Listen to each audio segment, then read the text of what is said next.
Hey, everybody. Welcome to the B Channel podcast, where my objective is to bless, edify, and encourage others to live their best lives. And today's topic is what that wallet do. And we are talking to Anthony Weaver. Please introduce yourself to the audience.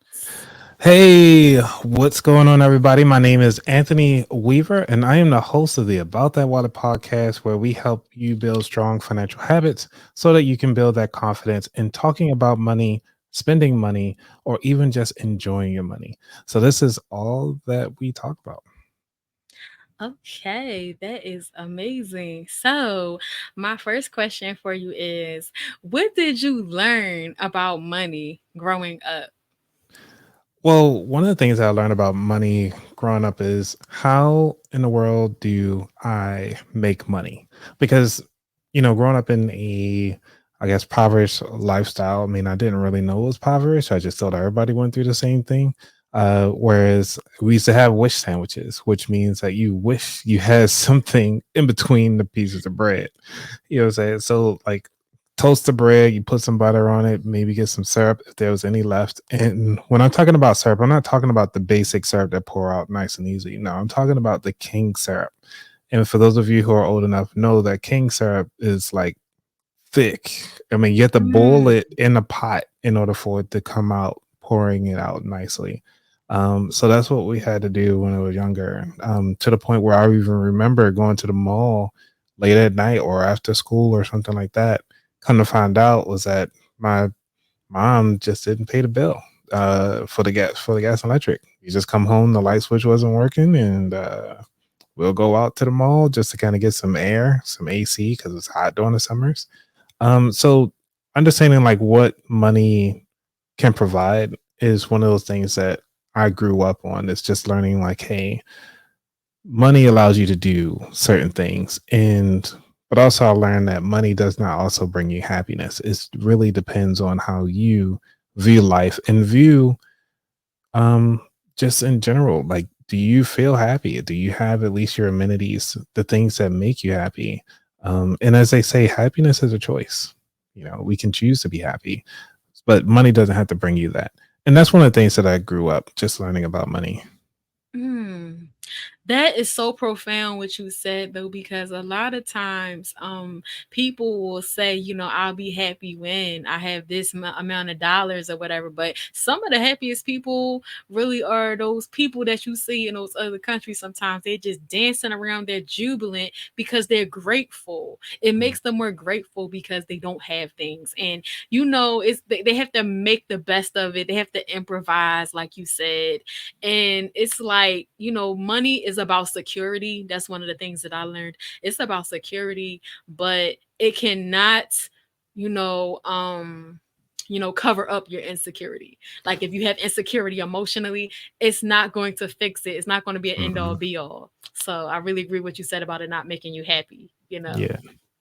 I mean, let's think about it. Like money itself, just thinking about it, some people will get an anxiety about it.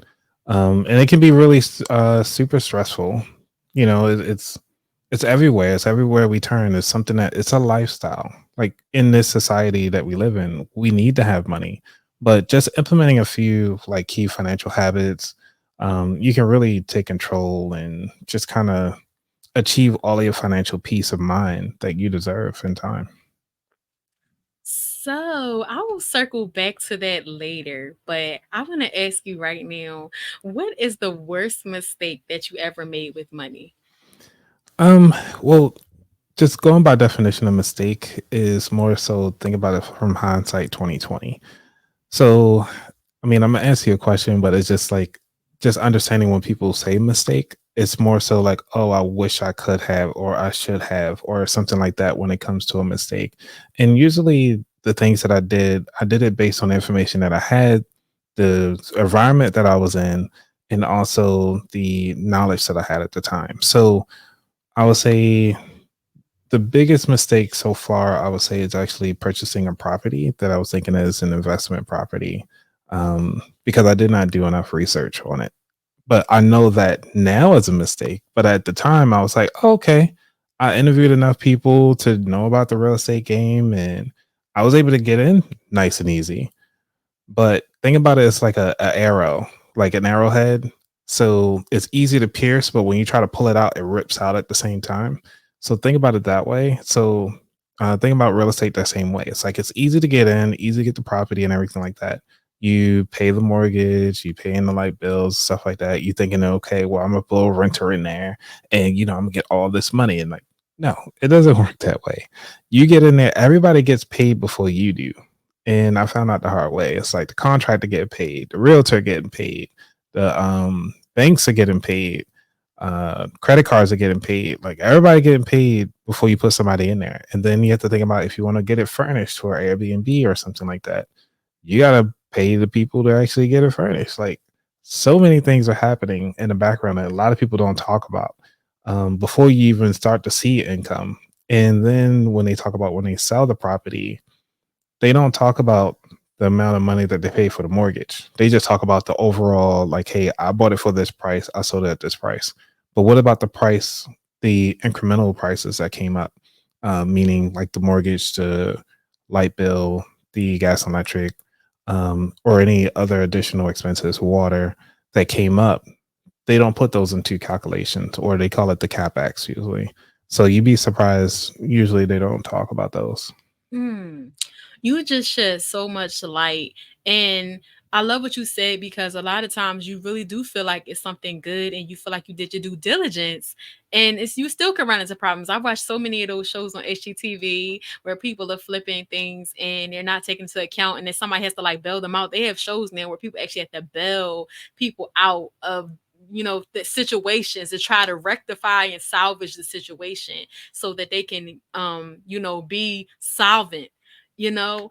And I really appreciate what you said because it's so deep. There's so many costs that people don't think about. And like you were saying about utilities, just think about that. If you live somewhere like Minnesota where it has really cold winters, or you Mm. live somewhere like Miami or somewhere like in the deep south where it's really hot in the summer, those utility bills as far as electricity and the gas have to be astronomical. So you really do have to take that into account when you're buying the properties. Like, where are you going to buy? How is the weather? What is it like in terms of, are there hurricanes, natural disasters? You got to factor so many different things into it, and like have way more than you think you need to have in terms of like you like you said, you got to buy the furniture, then you have to like hire people to fix the house up if it's a fixer upper, and they have fees, and then things happen that you cannot foresee. Mhm. So, woo. Yeah, it keeps going. Cause think about it, even in because the property is in DC. One of the things I did not know until I was doing research far as renting is that AC is a what they call it, a commodity or an amenity. Like AC is not mandatory in DC.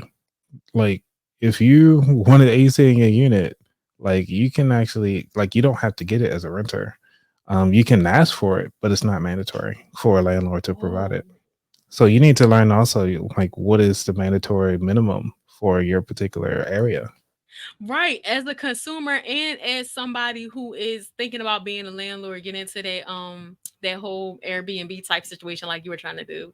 That is so important because like people, there are certain things that they expect as like a luxury, and but to some people it's like, oh no, this is the bare minimum. Right. So and you have to really understand what the perspective is culturally too with those things. hmm Definitely, because you don't want to get caught by somebody trying to sue you for not having something when you got to pull up the laws.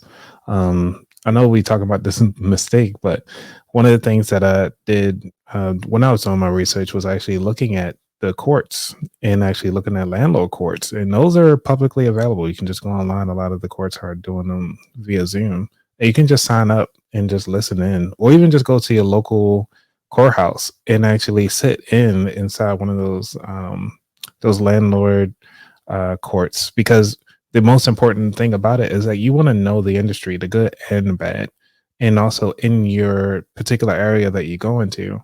So these are additional things that I've done it, but it's just that I kind of wish that more people would talk about it. Oh, yes. That is so deep. That's such a gem because you know how many people would know about something like that, but how many people are going to go the extra mile to Yeah. actually do that kind of intense research and you kind of like that recon on what Yes. they're trying to do. So that is definitely for those, what do you call it? Like one percenters, the people that want to go above and beyond and be Hmm. really prepared because now let's be real. A lot of people are not going to do all that, but that's beautiful to know that you can actually sit in and be able to witness some of the things, the pitfalls that may happen as someone that wants to be a landlord. Yeah.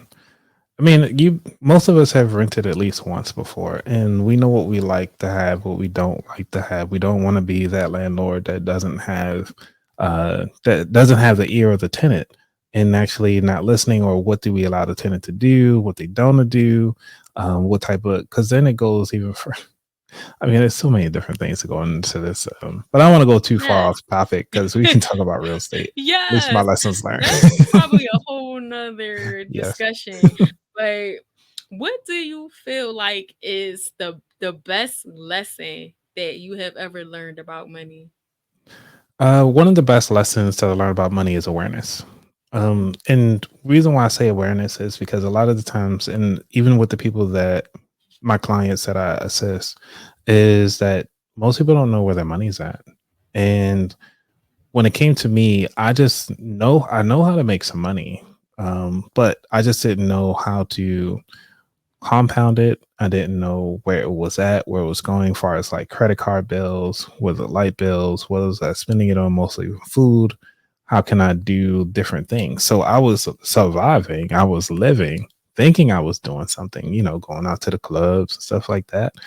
But really sitting down and jotting down where my money is at, like what are my investments? What are my credit card bills? The interest rates on each of those.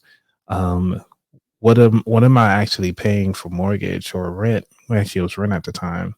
And then what am I paying for car maintenance? Like these are the things that I actually sat down and did, and it's been really helpful uh, for me as just trying to figure out what is the major pain points.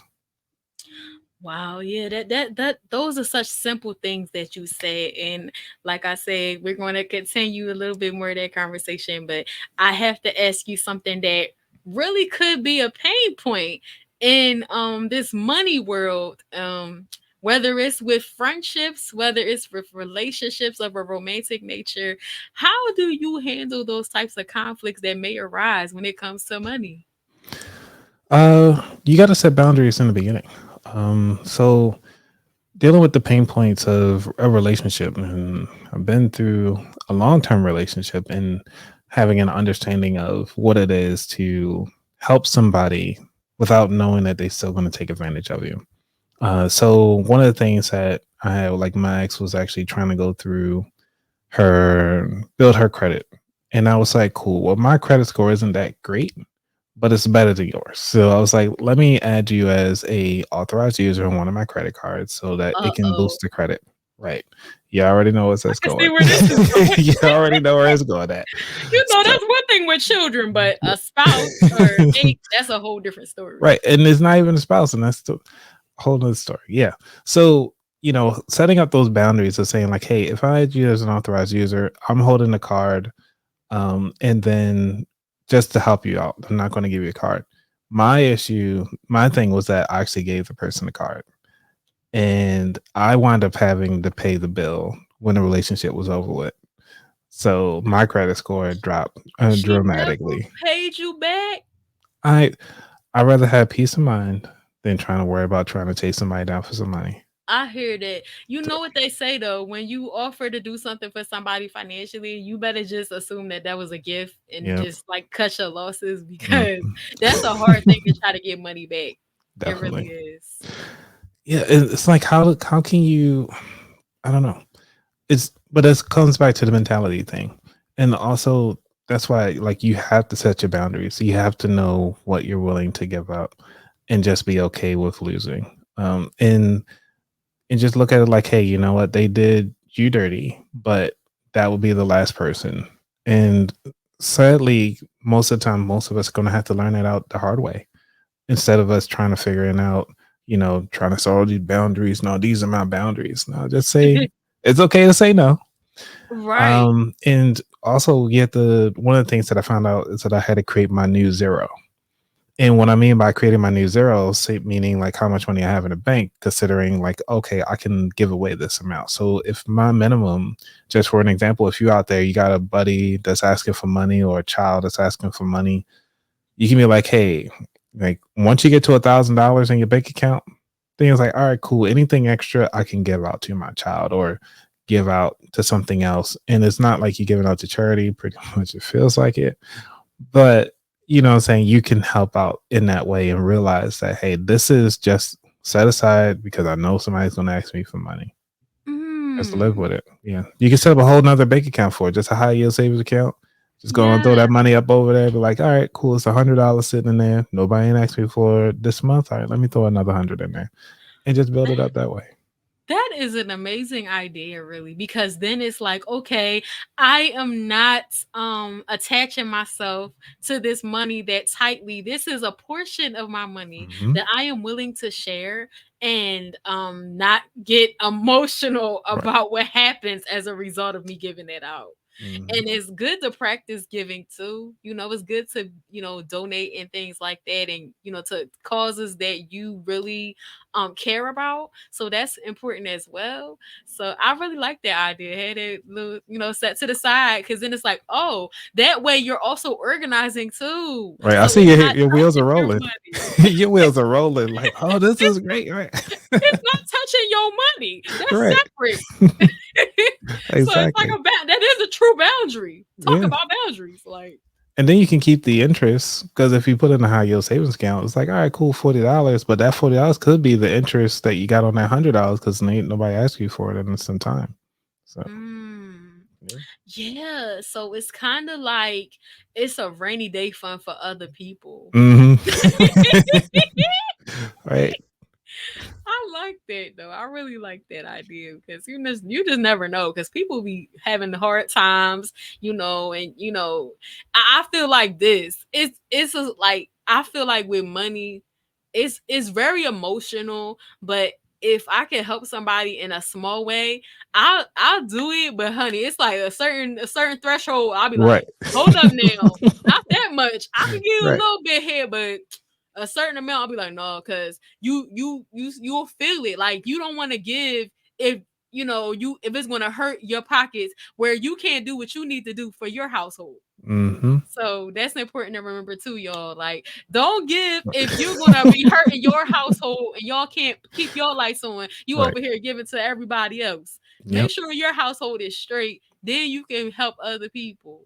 Like the airport always say, when you get on the plane, for those of you who haven't flown yet, is they always tell you put your gas mask on first before you help others. Yeah, because then you're gonna be outside homeless, Right. and that's not cute. Who wants Right. to do that? They're like, "Oh, you the best giver ever," yet you running around No, in a homeless. cardboard box. Right. No, this is not the move. Okay. Right.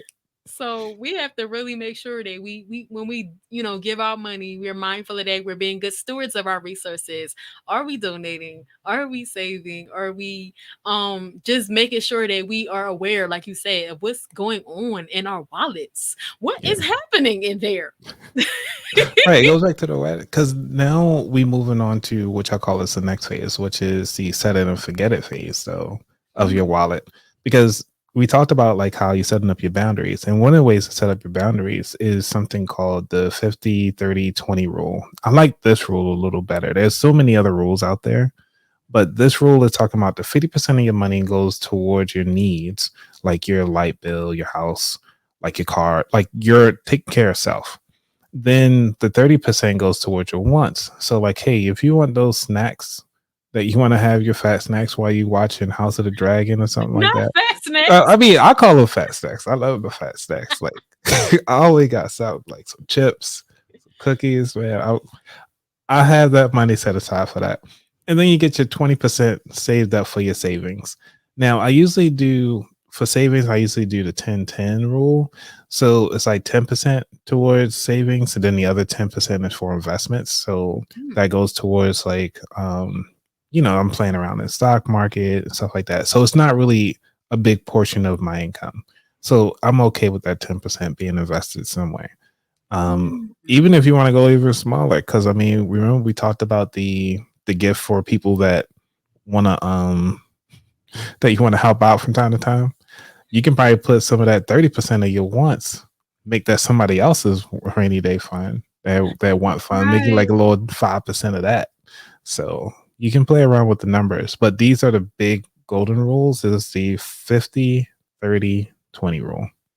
I like that. I heard that before. And you know what? Something else I heard was from the budgetista, Miss Mm-hmm. Tiffany. I From love Lisa. her. Yep. She was like, try to live off of half of your income. So that's what Mm-hmm. it sounds like you're saying too with that 50%.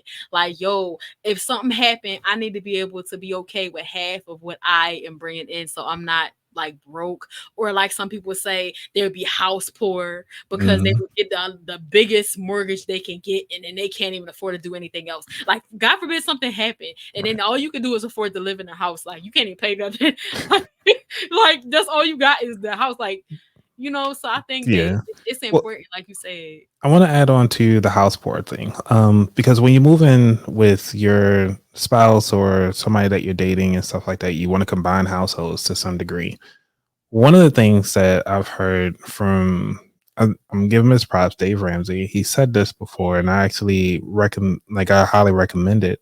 Is to make sure that when you're looking for a mortgage or you're looking for your rent, you want it to where the person that makes the least in the household actually can afford it, so that the person that makes the most, if for any reason that person, if any one of you guys lose your jobs, the rent or mortgage is still being taken care of.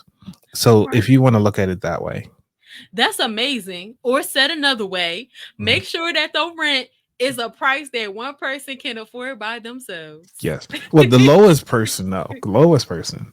Right. Because But I you mean, single, we gotta adapt that. right. Oh, yeah. Because you might Yes. not have that person, or like God forbid they pass. Right. You know what I'm saying? Hmm. So that's important too. Like, what, like in any case, like, is this something I can afford by myself? Is it Right. reasonable? Yeah. So I like that too. But it just like to piggyback off of that a little bit more.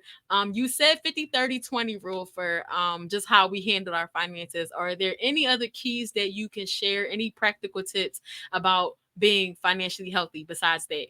Yeah. Have everything on automation.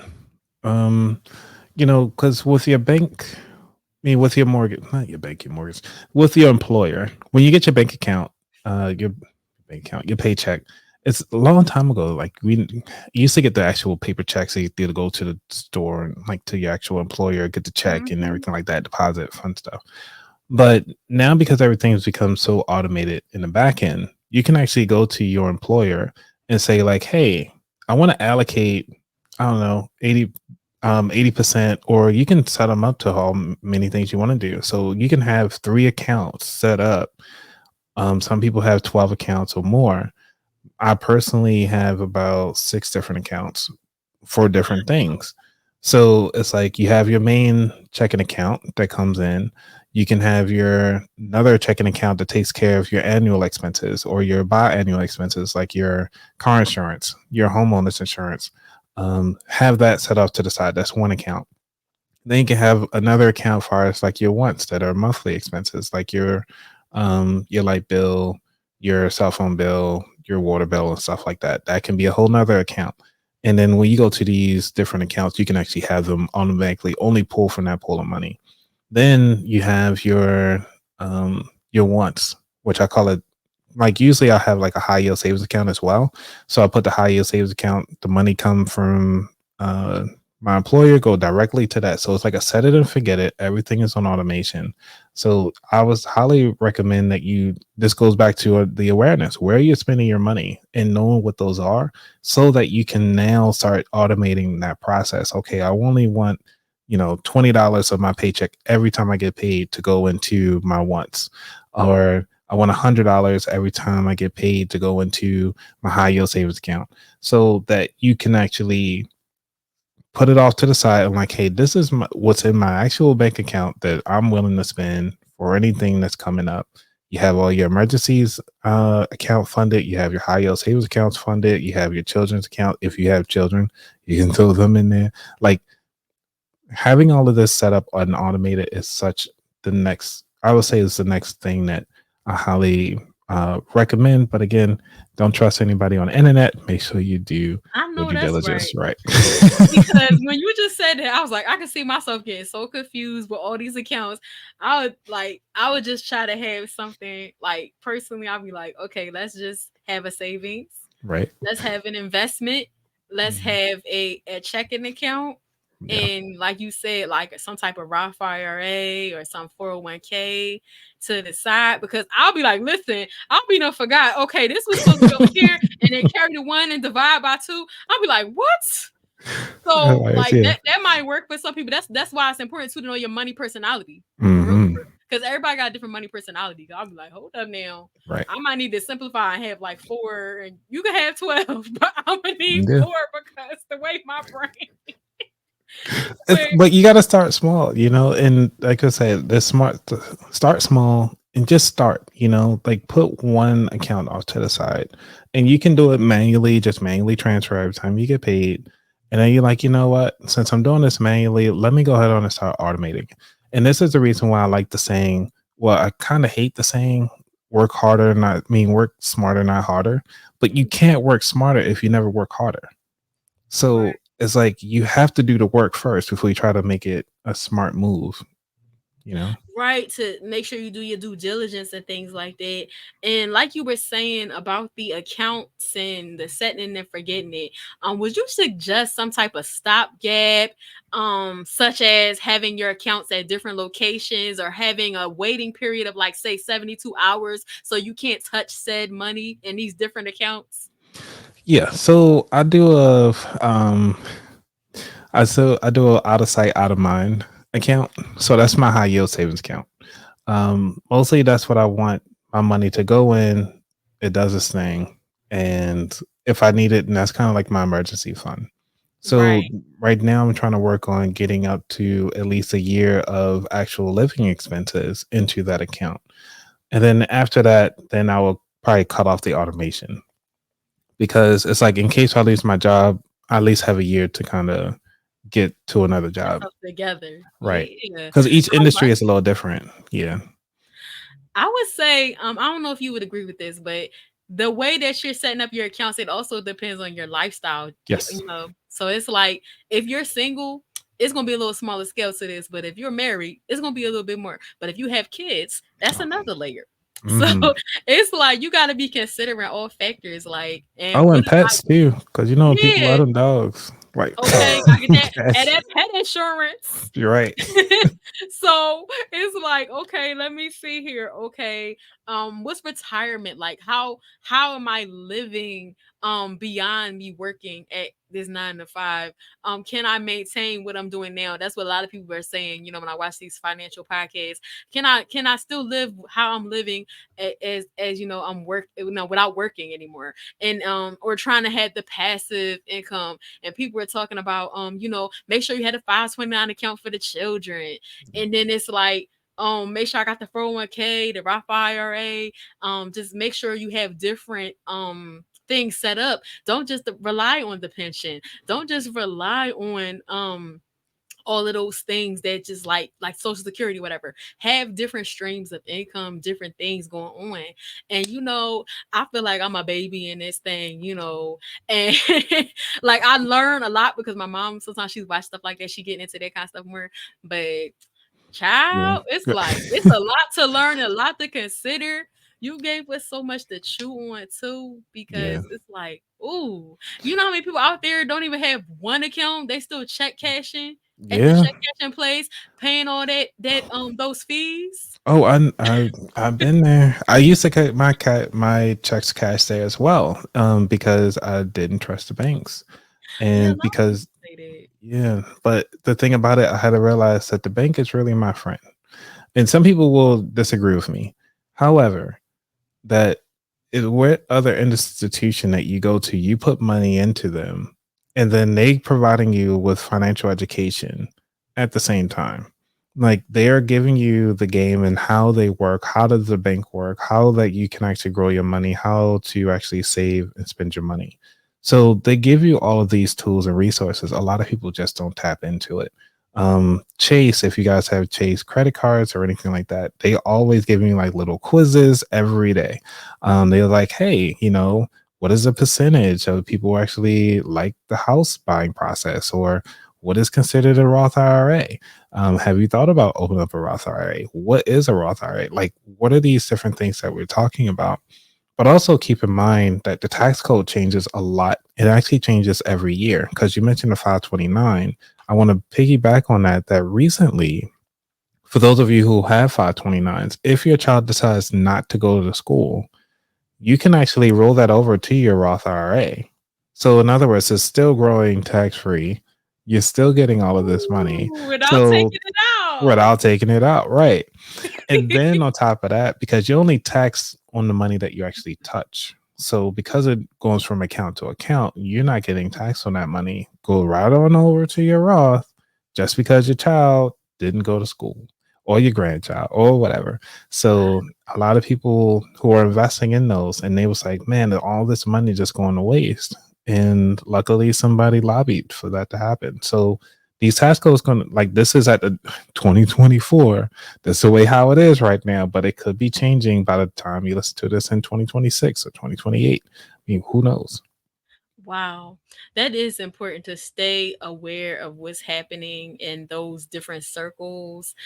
There's just so much to think about when it comes to money. It's beyond just buying things and just saving. You have to think Yes. about investing. You got to think about what your life gonna look like in retirement. How about legacy, like something that can last beyond you. And that's something that I think as a single person in my mid 30s, I'm like, okay, so what does life look like beyond this time? And it can be terrifying to think about, but I just thank God that knowledge is power, and Yes. that we are going to be more empowered the more we just seek out these reputable sources of information on finance. We can feel empowered no matter who we are and what stage of life we're in. Yeah, and to help build that confidence, which is guess you could say the third talking point, or the last talking point, really, that I would say for everybody is to, again, remember we were talking about starting small. Hmm. Start small with paying off a credit card. You want to build that confidence. It's not an overnight thing. So, in order to do that, you have to be consistent with what your goal is. And it goes back to the very beginning is finding out that awareness of where's everything at. Once you find that awareness, now you're automating things. Now you're starting to get your small wins. Hey, I actually saved $100 in my high yield savings account. Or even you just got your high yield savings account. Like that is a win. This is something that you're moving towards your financial future, and really take advantage of the progress that you're making, because education is the legacy. Nobody can take it away from you once you gain it. That's the only thing that you can gain and nobody can take away. Everybody can take away this house. They can take away your laptop. They can take away the internet. They can take away anything else. But the education that you have and that confidence to know that you put in the work, even if it's a small win, take it. You deserve it. You actually like celebrate you. You know what I'm saying? Like take that little Right. extra $5 and go to I don't know, your favorite restaurant or something like that, and just be like, hey, I just opened up my savings account. What I'm saying? Like I'm excited about it because you went like say like this could be the last time you go out to this restaurant, or you save it to like maybe like an annual thing and be like, you know what, hey, I just put in $1,000 into my high yield savings account or something Wow. like that. Like, that's a big win. Celebrate your progress because nobody else will. I think that that's an awesome takeaway because I usually ask for a seed, but that is an awesome takeaway for the Oh, listeners. Celebrate yourself, yeah. celebrate the small wins. I like Mm, that. I really do. yeah. So, are there any projects that you are currently working on that you want to share? Yeah. So the projects that I'm working on now is that during my live shows, I am focusing more on the offense. the how to's, because a lot of people come to me with a lot of how to questions. So I decided to start gearing my live shows into how to. So recently, I just finished up a 4-part series called "How to Actually Put a Digital Product Up on Amazon." So if you watch that from end to end, you can create your own product. Oh, okay. Yeah, so I That's just created a 2025 little journal. Like, people oh, watch me do okay. this with the little duck. Oh, okay. Um, I and think I then saw that thumbnail on YouTube. yeah, that was from it. So, and then to think about something, to actually have it physically in hand, to understand that everything that we see, somebody had to think about it. Everything that we're doing and utilizing, somebody had to think about it. So don't feel as though you're behind the 8 ball and that there's too much saturation in the world. No, like, there's more than one car out there. Not everybody's driving the same Ford car.